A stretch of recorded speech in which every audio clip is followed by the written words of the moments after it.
You guys, recently I experienced yet again something that I'm not sure I have mentioned here, but I guess I'll create an official topic for it. Last year, when I was at work, I discovered something about me because someone finally put a label on it, and ever since that person said that, I can see it now. So let me start with that story first. One time, I was at my register, and for some reason, there were like 3 or 4 people hanging out at the end of my register. And that's bad. It's bad because, of course, if people don't see you at your register, they're going to line up at the register where there is actually a person standing there. So naturally, everybody's going to start coming to me because I actually know how to be by my register. But for some reason, there was an entire congregation at the end of mine. Sometimes customers would outright say on other occasions that if at another register there are 2 or 3 people talking, they will forego that register to go to the register where that person is alone at the register because they looked busy over there or something was happening over there. And I'm like, bitch, there was nothing happening there. It's nothing but gossip. Break up that shit. You are the one who rules this place, honestly. But anyway, that day when I had like 5 people, 4 people, whatever, at the end of my register, I closed it off and I went to the back. Our back would be our offices. Back there, we had a supervisor from another department, which is close to our department anyway. And it's someone who I happen to collaborate with because sometimes they put her as our supervisor. So then I said, okay, don't mind me, I'm just catching a breather. And then she goes, it's strange for me to hear you say that. Are you okay? Are you feeling sick or something? And I'm like, my sickness is people induced. Let me explain, because maybe if I tell you, I will discover something about myself that maybe I just don't know. So that's when I said, look, when these people were standing over there, I don't know if it was the noise. I don't know if it was because they were blocking my pathway and I felt trapped, but the sensation of being trapped makes me feel like the walls are closing in on me and I start hyperventilating, and all I want to do is bulldoze those clowns or get things out of my way. I don't care if a room is messy as long as there is a clear pathway for me to navigate through. But in a place like this is a public place, anything can happen. In case of emergency, I always tell myself I gotta be able to run. So when I see something remotely feeling like it's blocking me, I take care of it. But when it's people, I cannot take care of them because I cannot touch them and violently push them out of the way like I really want to, like I really feel it, like I really desire to. So then she very simply said, I think you might have claustrophobia. And I said, my mom legitimately has it. Me personally, I've never been bothered by it. Like, it's not like, oh my God, when I get on a plane, I feel stressed. Like, there's a lot of people, it's noisy, it's really tight. Like, maybe it's because I stay small that something like that hasn't bothered me. And mind you, I like to sit at the window. So if I minded tight spaces so much, I would at least want the aisle clear so that I have space there as opposed to a wall. But anyway, just know that the best way I can describe my claustrophobia is always people-induced claustrophobia. When my personal space is reduced and a person is who's doing that, that's when I feel it. That's when I feel the stress. That's when my heart rate starts going up and all that stuff. So anyway, so she said that. And after she said that, I've been very aware of that. I'm like, okay, let's see how true it is. It is true. As soon as a mini crowd starts forming, it's like an involuntary movement. I'm already establishing space, establishing distance, and going somewhere else to be by myself or just be with one person. And if another person is coming over, I can kind of tolerate it, but depending on the matter, I'll dismiss them. Like the other day, I was training someone and I had the person I was training, my colleague, and then my manager. So my manager was the last one to join the group and he was hanging out there. And I was in the middle of starting to instruct the new person. And then my immediate colleague is someone who I wish I could have dismissed, but at least she was staying quiet. But I hated that sometimes I would say something and then she would start saying something. And I'm like, I was getting to that. Give me 1 second. I have a reason why I am saying things the way that I'm saying it. I'm glad that you want to be involved, but wait to be involved when you're training. That's another thing I observe. Nobody wants to actively train. Nobody volunteers for training. But the moment it's assigned to me, everybody wants to come over and influence the trainee. No, shut up. I got it. There's literally no one better than me to train because I actually take my time and I go over everything. I don't just put someone on the register and be like, you push this button, you do this, you do that. I'm like, no, this button will result in the machine doing this. When it does this, it has additional options. So be careful that you don't do this and instead do that, because if you don't, this is what's going to happen, blah, blah, blah, blah, blah. Just shut up. Don't be involved. I don't need your help. I don't need your opinion. I don't need your extra info. I know it already. I have a plan. I have done this many times. You haven't. So shut up. From now on, I want to have one-on-ones when I'm training. And if anybody comes over for whatever reason, I will dismiss them unless they need to be there for whatever reason. Like they're an extension of our job on that particular day. But trust me, it usually isn't. But anyway, that particular day when I had my manager and my colleague and the trainee, I dismissed my manager. I was starting to speak and then I went like, Adam, and he was like, no, I want to watch what you're doing and how you're doing it. And he's a clown. He said, make sure that you're doing it right. I know that he's being a clown, and he's saying making sure you're doing it right, because you wouldn't put me in charge of this operation if I wasn't capable, right?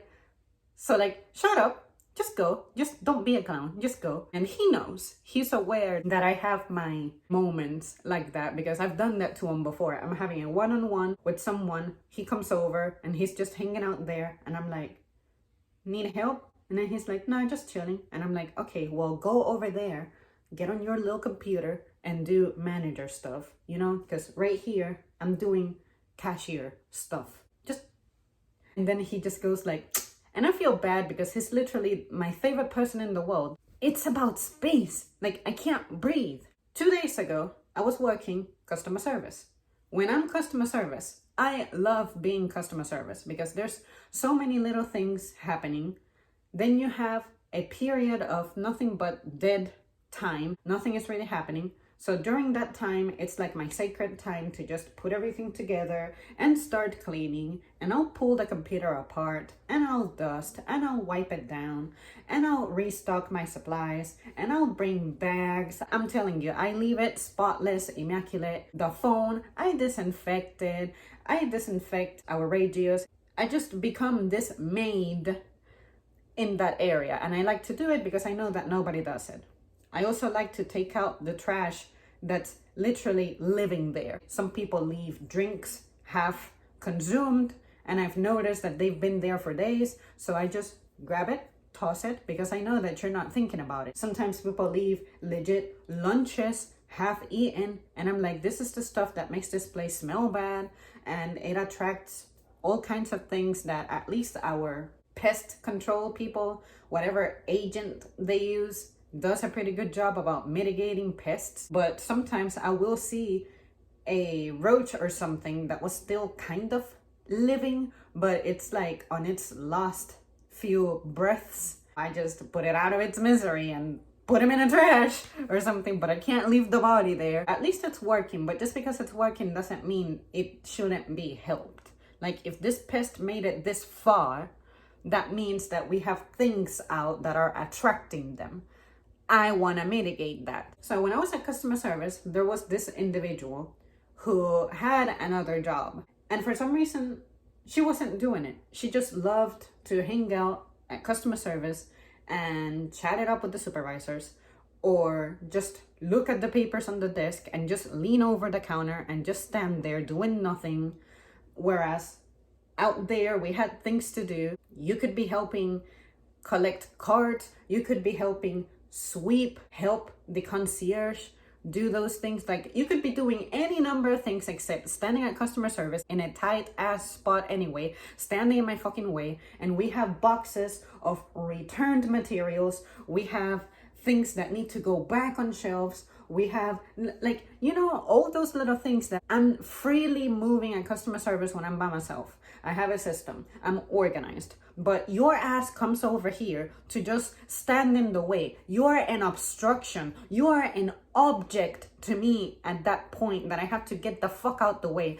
But I can't, because I cannot put my hands on you. But if I could put my hands on you, I wish I could just, like, physically push you out of the way, just like I push out the trash and I push out returns boxes. Like, I know how to get things out of my way so that I can operate at maximum efficiency. But because you're a sorry ass human being, I cannot do that. So, like, my stress level was already starting to, like, elevate. And at some point, because I was getting upset, I just cannot change my semblance to something that's pleasant. So, like, I'm not someone who can fake a face. If I'm displeased, it will show. If I'm happy, it will show. If I'm sad, it will show.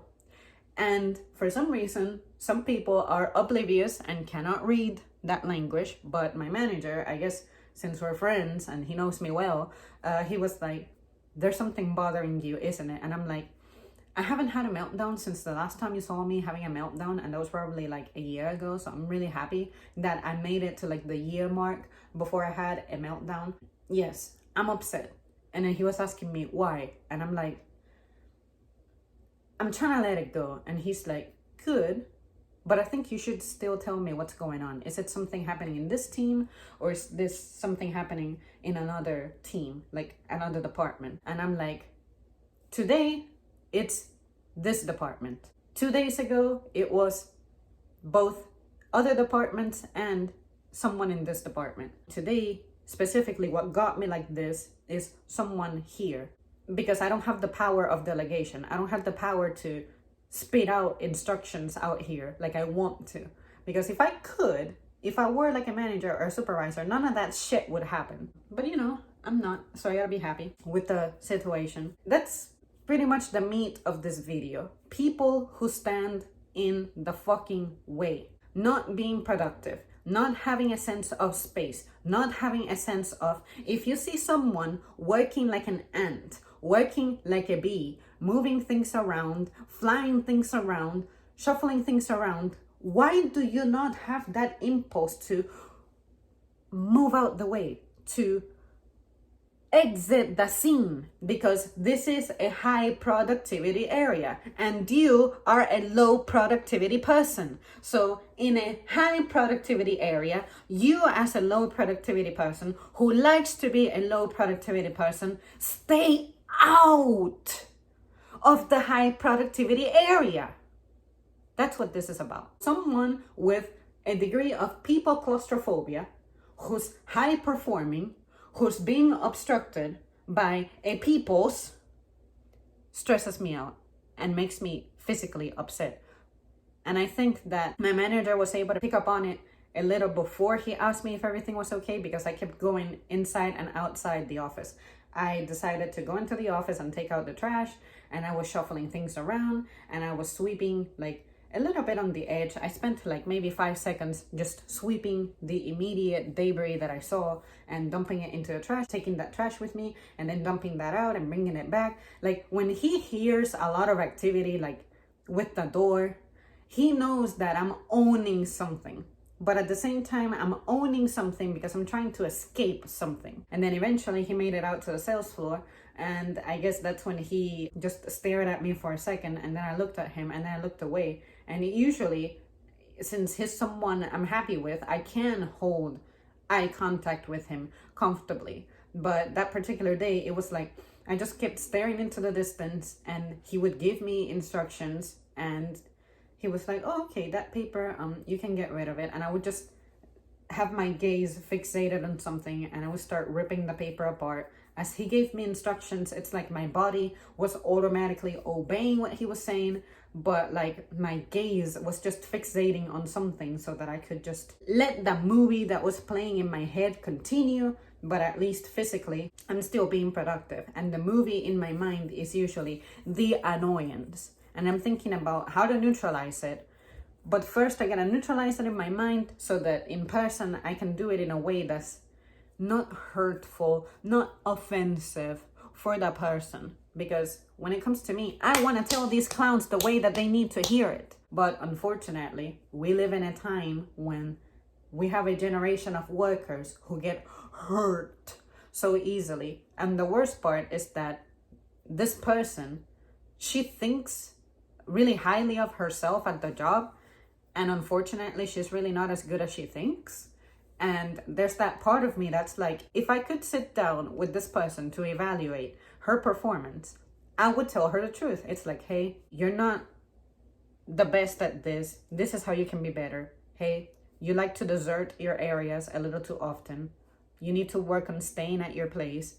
This and that and the other. But how can I tell that to a generation of people who get offended easily? So that's that part of me that's like, I'm not interested in becoming a manager until people are interested in being able to accept that there's shit wrong with them, just like there's shit wrong with me that needs to be worked on, and understand why and be willing to grow. So yeah, you guys, that's it.